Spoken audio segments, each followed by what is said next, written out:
Hello friends, welcome to GK mind game. ಪ್ರಶ್ನೆಗಳ ಸಂಪೂರ್ಣ ಮಾಹಿತಿಗಾಗಿ ವಿಡಿಯೋನ ಎಲ್ಲೂ ಸ್ಕಿಪ್ ಮಾಡದೆ ಕಂಪ್ಲೀಟ್ ಆಗಿ ನೋಡಿ.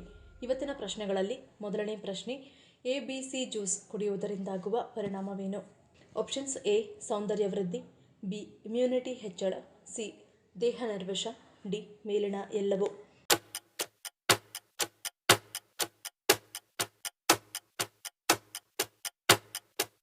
ಸರಿಯಾದ ಉತ್ತರ ಆಪ್ಷನ್ ಡಿ ಮೇಲಿನ ಎಲ್ಲವೂ.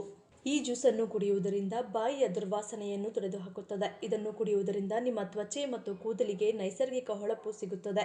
ABC ಜ್ಯೂಸ್ ನಿಮ್ಮ ರೋಗನಿರೋಧಕ ಶಕ್ತಿಯನ್ನು ಹೆಚ್ಚಿಸುತ್ತದೆ. ಇದು ದಿನವಿಡೀ ಫ್ರೆಶ್ ಆಗಿರುವಂತೆ ನೋಡಿಕೊಳ್ಳುತ್ತದೆ. ಸುಸ್ತಾದ ಭಾವನೆ ಉಂಟಾಗುವುದಿಲ್ಲ. ನಮ್ಮ ದೇಹವನ್ನು ಡಿಟಾಕ್ಸ್ ಮಾಡಲು, ಅಂದರೆ ನಮ್ಮ ದೇಹದಲ್ಲಿರುವ ವಿಷಕಾರಿ ಅಂಶಗಳನ್ನು ತೆಗೆದುಹಾಕಲು ABC ಜ್ಯೂಸ್ ಸಹಾಯ ಮಾಡುತ್ತದೆ. ಎರಡನೇ ಪ್ರಶ್ನೆ, ಫ್ಯಾಟಿ ಲಿವರ್ ಸಮಸ್ಯೆಯನ್ನು ದೂರವಾಗಿಸಲು ಯಾವ ಆಹಾರ ಸಹಾಯ ಮಾಡುತ್ತದೆ? ಆಪ್ಷನ್ಸ್: ಎ ತಾಜಾ ಹಣ್ಣುಗಳು, ಬಿ ಧಾನ್ಯಗಳು, ಸಿ ಡೈರಿ ಉತ್ಪನ್ನ, ಡಿ ಬೇರು ತರಕಾರಿಗಳು.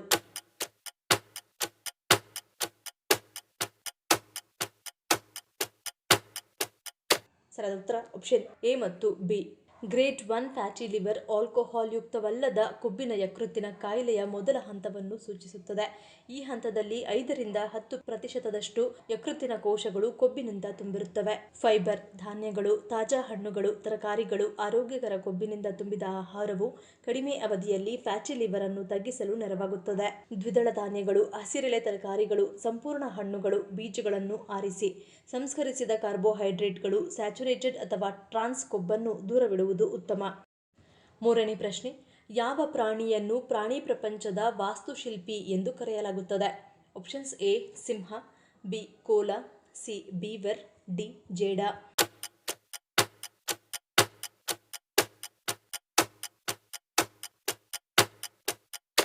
ಸರಿಯಾದ ಉತ್ತರ ಆಪ್ಷನ್ ಸಿ ಬೀವರ್. ತನ್ನ ಪರಿಸರವನ್ನು ಬೃಹತ್ ಪ್ರಮಾಣದಲ್ಲಿ ಉದ್ದೇಶಪೂರ್ವಕವಾಗಿ ಬದಲಾಯಿಸುವ ಅದರ ಆಳವಾದ ಸಾಮರ್ಥ್ಯದಿಂದಾಗಿ ಈ ಬಿರುದನ್ನು ಗಳಿಸಲಾಗಿದೆ. ಬೀವರ್ಗಳು ಮಣ್ಣು, ಕಲ್ಲುಗಳು ಮತ್ತು ದಿಮ್ಮಿಗಳನ್ನು ಬಳಸಿ ಹೊಳೆಗಳು ಮತ್ತು ನದಿಗಳಿಗೆ ಅಡ್ಡಲಾಗಿ ವಿಸ್ತಾರವಾದ ಅಣೆಕಟ್ಟುಗಳನ್ನು ನಿರ್ಮಿಸುತ್ತವೆ. ಈ ಕಟ್ಟಡ ಚಟುವಟಿಕೆಯು ಕಣಿವೆಗಳನ್ನು ಪ್ರವಾಹ ಮಾಡುತ್ತವೆ, ಆಳವಾದ ಸ್ಥಿರವಾದ ಕೊಳಗಳನ್ನು ಸೃಷ್ಟಿಸುತ್ತದೆ. ಅಲ್ಲಿ ಅವರು ನೀರಿನೊಳಗೆ ಪ್ರವೇಶ ದ್ವಾರಗಳೊಂದಿಗೆ ತಮ್ಮ ಸುರಕ್ಷಿತ ಗುಮ್ಮಟ ಆಕಾರದ ವಸತಿ ಗೃಹಗಳನ್ನು ನಿರ್ಮಿಸುತ್ತವೆ. ನಾಲ್ಕನೇ ಪ್ರಶ್ನೆ, ಪುರಾಣಗಳ ಪ್ರಕಾರ ಕಲಿಯುಗದ ಅಂತ್ಯಕ್ಕಾಗಿ ಕಲ್ಕಿಯು ಬರುವ ಕುದುರೆಯ ಹೆಸರೇನು? ಆಪ್ಷನ್ಸ್: ಎ ಜಗತಿ, ಬಿ ದೇವದತ್ತ, ಸಿ ಪಂಕ್ತಿ, ಡಿ ಉಷ್ಣಿಕ್.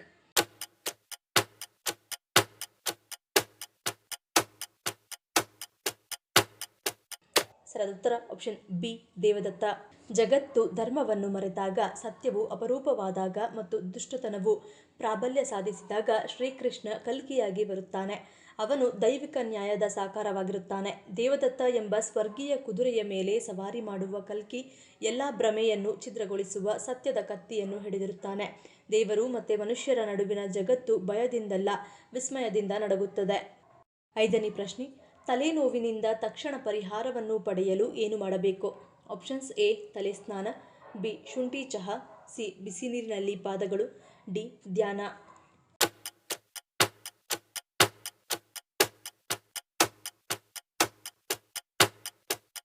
ಸರಿಯಾದ ಉತ್ತರ ಆಪ್ಷನ್ ಸಿ ಬಿಸಿ ನೀರಿನಲ್ಲಿ ಪಾದ. ಕೆಲವೊಮ್ಮೆ ತಲೆನೋವು ರಕ್ತ ಪರಿಚಲನೆ ಸರಿಯಾಗಿ ಇಲ್ಲದಿರುವುದು ಅಥವಾ ದೇಹದಲ್ಲಿನ ಶಾಖದ ಅಸಮತೋಲನದಿಂದ ಉಂಟಾಗುತ್ತದೆ. ಬೆಚ್ಚಗಿನ ನೀರಿನಲ್ಲಿ ನಿಮ್ಮ ಪಾದಗಳನ್ನು ನೆನೆಸುವುದರಿಂದ ನಿಮ್ಮ ಪಾದಗಳಿಗೆ ದೇಹದ ಉಷ್ಣತೆಯನ್ನು ಸೆಳೆಯುತ್ತದೆ, ನಿಮ್ಮ ತಲೆಯಲ್ಲಿನ ಉಷ್ಣತೆಯನ್ನು ಕಡಿಮೆ ಮಾಡುತ್ತದೆ ಮತ್ತು ತಲೆನೋವಿನಿಂದ ತಕ್ಷಣದ ಪರಿಹಾರವನ್ನು ನೀಡುತ್ತದೆ. ಇದು ಮೈಗ್ರೇನ್ ನೋವನ್ನು ಕಡಿಮೆ ಮಾಡಲು ಸಹ ಸಹಾಯಕವಾಗಿದೆ. ಆರನೇ ಪ್ರಶ್ನೆ, ಯಾವ ಹೂವು ತನ್ನ ಉತ್ತೇಜಕ ಸುವಾಸನೆ ಮತ್ತು ಒತ್ತಡ ನಿವಾರಿಸುವ ಗುಣಲಕ್ಷಣಗಳಿಗೆ ಹೆಸರುವಾಸಿಯಾಗಿದೆ? ಆಪ್ಷನ್ಸ್: ಎ ಸಂಪಿಗೆ, ಬಿ ಜಾಜಿ, ಸಿ ಮಲ್ಲಿಗೆ, ಡಿ ರಾತ್ರಿ ರಾಣಿ.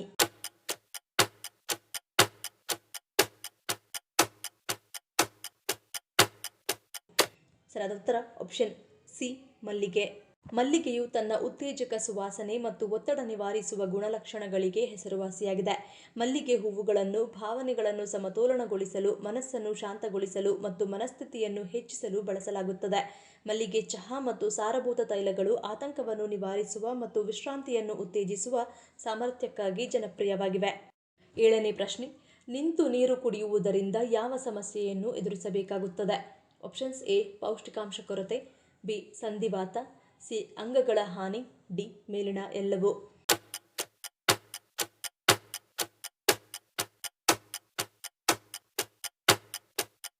ಸರಿಯಾದ ಉತ್ತರ ಆಪ್ಷನ್ ಡಿ ಮೇಲಿನ ಎಲ್ಲವೂ. ನಿಂತು ನೀರು ಕುಡಿಯುವುದರಿಂದ ಜೀರ್ಣಾಂಗ ವ್ಯವಸ್ಥೆಯ ಮೇಲೆ ಪರಿಣಾಮ ಬೀರುತ್ತದೆ. ನೀರು ಹೆಚ್ಚಿನ ಬಲ ಮತ್ತು ವೇಗದಿಂದ ದೇಹವನ್ನು ಪ್ರವೇಶಿಸುತ್ತದೆ. ಇದು ದ್ರವಗಳ ಸಮತೋಲನವನ್ನು ಹಾಳು ಮಾಡುತ್ತದೆ ಮತ್ತು ಅಜೀರ್ಣವನ್ನು ಉಂಟುಮಾಡುತ್ತದೆ. ನಿಂತುಕೊಂಡು ನೀರು ಕುಡಿಯುವುದರಿಂದ ಕೀಲುಗಳಲ್ಲಿ ನೀರು ಸಂಗ್ರಹವಾಗಿ ಸಂಧಿವಾತ ಉಂಟಾಗುತ್ತದೆ. ದೇಹದಲ್ಲಿ ದ್ರವದ ಸಮತೋಲನ ತೊಂದರೆಗೊಳಗಾಗುವುದರ ಜೊತೆಗೆ ಟಾಕ್ಸಿಕ್ ಶೇಖರಣೆಯನ್ನು ಹೆಚ್ಚಿಸುತ್ತದೆ. ಇದು ಸಂಧಿವಾತ ಸಮಸ್ಯೆಗಳನ್ನು ಪ್ರಚೋದಿಸುತ್ತದೆ ಮತ್ತು ನಮ್ಮನ್ನು ಹಲವಾರು ಕಾಯಿಲೆಗಳಿಗೆ ಗುರಿ ಮಾಡಿ ನಮ್ಮ ದೇಹದ ಅಂಗಾಂಗಗಳು ಸರಿಯಾದ ರೀತಿಯಲ್ಲಿ ಕೆಲಸ ಮಾಡದೇ ಇರಲು ಪ್ರೇರೇಪಿಸಿದಂತಾಗುತ್ತದೆ. 8ನೇ ಪ್ರಶ್ನೆ.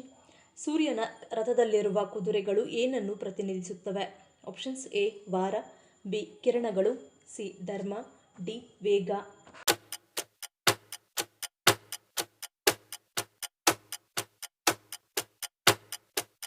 ಸರಿಯಾದ ಉತ್ತರ ಆಪ್ಷನ್ ಎ ಮತ್ತು ಬಿ. ಸೂರ್ಯನ ರಥದಲ್ಲಿರುವ ಈ 7 ಕುದುರೆಗಳ ಹೆಸರು ಗಾಯತ್ರಿ, ಬೃಹತಿ, ಉಷ್ಣಿಕ್, ಜಗತಿ, ತ್ರಿಸ್ತಪ್, ಅನುಸ್ತಪ್ ಮತ್ತು ಪಂಕ್ತಿ. ಇವು ಋಗ್ವೇದದ ಶ್ಲೋಕಗಳ ಮಹಿಮೆಯನ್ನು ಪ್ರತಿಬಿಂಬಿಸುತ್ತವೆ. ಪ್ರತಿ ಕುದುರೆಯು ವಾರದ ದಿನಕ್ಕೆ ಸಂಬಂಧಿಸಿದೆ. ವೈದಿಕ ಗ್ರಂಥಗಳ ಪ್ರಕಾರ ನಾವು ಸೂರ್ಯನಿಂದ ಪ್ರತಿದಿನ ಶಕ್ತಿಯನ್ನು ಪಡೆಯುತ್ತೇವೆ. 7 ಕುದುರೆಗಳನ್ನು ಸೂರ್ಯನ 7 ಕಿರಣಗಳ ಸಂಕೇತವೆಂದು ಪರಿಗಣಿಸಲಾಗುತ್ತದೆ. ಇದು ಜೀವನ ಶಕ್ತಿ, ಬೆಳಕು ಮತ್ತು ಜ್ಞಾನದ ಮೂಲವಾಗಿದೆ. 9ನೇ ಪ್ರಶ್ನೆ. ಚಳಿಗಾಲದಲ್ಲಿ ಸೇವಿಸಬಹುದಾದ ಉತ್ತಮ ಮದ್ಯ ಯಾವುದು? Options A brandy, B whisky, C beer, D rum.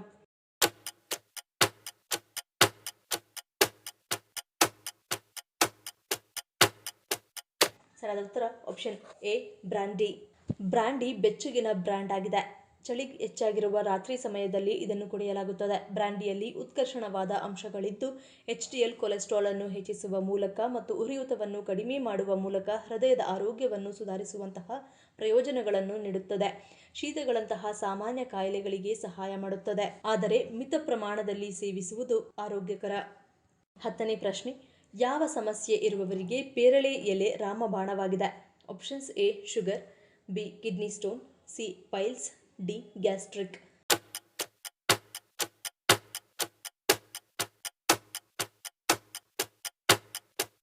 ಸರಿಯಾದ ಉತ್ತರ ಆಪ್ಷನ್ ಎ ಶುಗರ್.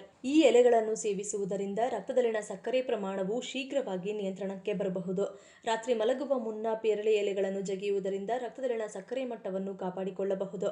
ಈ ಎಲೆಯನ್ನು ಯಾವುದೇ ಸಮಯದಲ್ಲಿ ಅಗೆಯಬಹುದು, ಆದರೆ ರಾತ್ರಿಯಲ್ಲಿ ಇದು ಹೆಚ್ಚು ಪ್ರಯೋಜನಕಾರಿಯಾಗಿದೆ.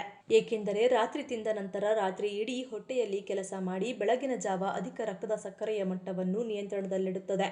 ಖಾಲಿ ಹೊಟ್ಟೆಯಲ್ಲಿ ರಕ್ತದಲ್ಲಿನ ಸಕ್ಕರೆಯನ್ನು ಹೆಚ್ಚಿಸುವ ಸಮಸ್ಯೆಯನ್ನು ಹೊಂದಿರುವ ಜನರಿಗೆ ಇದು ಪ್ರಯೋಜನಕಾರಿಯಾಗಿದೆ. 11ನೇ ಪ್ರಶ್ನೆ. ಸೋಮವಾರದಂದು ಏನು ಮಾಡುವುದರಿಂದ ಜೀವನ ಜೇಡರ ಬಲೆಯಂತಾಗುತ್ತದೆ? ಆಪ್ಷನ್ಸ್ ಎ ಮಾಂಸಾಹಾರ ಸೇವನೆ, ಬಿ ಉಪವಾಸ, ಸಿ ದಾನ, ಡಿ ನಿಂದನೆ.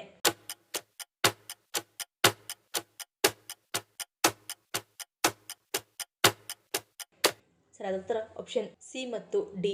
ಸೋಮವಾರ ನಾವು ಕೆಲವೊಂದು ಕೆಲಸಗಳನ್ನು ಮಾಡುವುದರಿಂದ ನಮ್ಮ ಜೀವನವು ಸಂಕಷ್ಟದಲ್ಲಿ ಸಿಲುಕಿಕೊಳ್ಳುತ್ತದೆ. ಸೋಮವಾರದಂದು ಸಕ್ಕರೆ, ಹಾಲು, ಮೊಸರು, ಬಿಳಿ ಬಟ್ಟೆ ಮುಂತಾದ ಬಿಳಿ ವಸ್ತುಗಳನ್ನು ದಾನ ಮಾಡುವುದನ್ನು ತಪ್ಪಿಸಬೇಕು. ಹಾಗೆಯೇ ಈ ದಿನ ಅಪ್ಪಿತಪ್ಪಿಯೂ ನಿಮ್ಮ ತಾಯಿಯನ್ನು ಅವಮಾನಿಸಬಾರದು. ಈ ತಪ್ಪುಗಳನ್ನು ನೀವು ಸೋಮವಾರ ಮಾಡುವುದರಿಂದ ಚಂದ್ರದೋಷ ಉಂಟಾಗುತ್ತದೆ. ಸೋಮವಾರ ಮಾತ್ರವಲ್ಲ, ಇನ್ನಾವುದೇ ದಿನವೂ ತಾಯಿಯನ್ನು ಅವಮಾನಿಸಬಾರದು. ಈ ಪ್ರಶ್ನೆಗಳಲ್ಲಿ ನೀವು ಎಷ್ಟು ಪ್ರಶ್ನೆಗಳಿಗೆ ಸರಿ ಉತ್ತರವನ್ನು ಕೊಟ್ಟರಿ ಅನ್ನೋದನ್ನು ಕಮೆಂಟ್ ಮಾಡಿ ತಿಳಿಸಿ. ಈ ವಿಡಿಯೋ ನಿಮಗೆ ಇಷ್ಟ ಆಗಿದ್ರೆ ಮರಿದೇ ಲೈಕ್ ಮಾಡಿ, ಶೇರ್ ಮಾಡಿ, ಸಬ್ಸ್ಕ್ರೈಬ್ ಮಾಡಿ. ನನ್ನ ಚಾನಲ್ನ ಇನ್ನೂ ಸಬ್ಸ್ಕ್ರೈಬ್ ಮಾಡಿದೆ ಹಾಗೆ ವಿಡಿಯೋಸ್ ನೋಡ್ತಿದ್ರೆ ಪ್ಲೀಸ್ ಸಬ್ಸ್ಕ್ರೈಬ್ ಮಾಡಿ, ಸಪೋರ್ಟ್ ಮಾಡಿ. ಮತ್ತೊಂದು ಇಂಟ್ರೆಸ್ಟಿಂಗ್ ವಿಡಿಯೋದೊಂದಿಗೆ ಸಿಗ್ತೀನಿ. Until love you all, take care.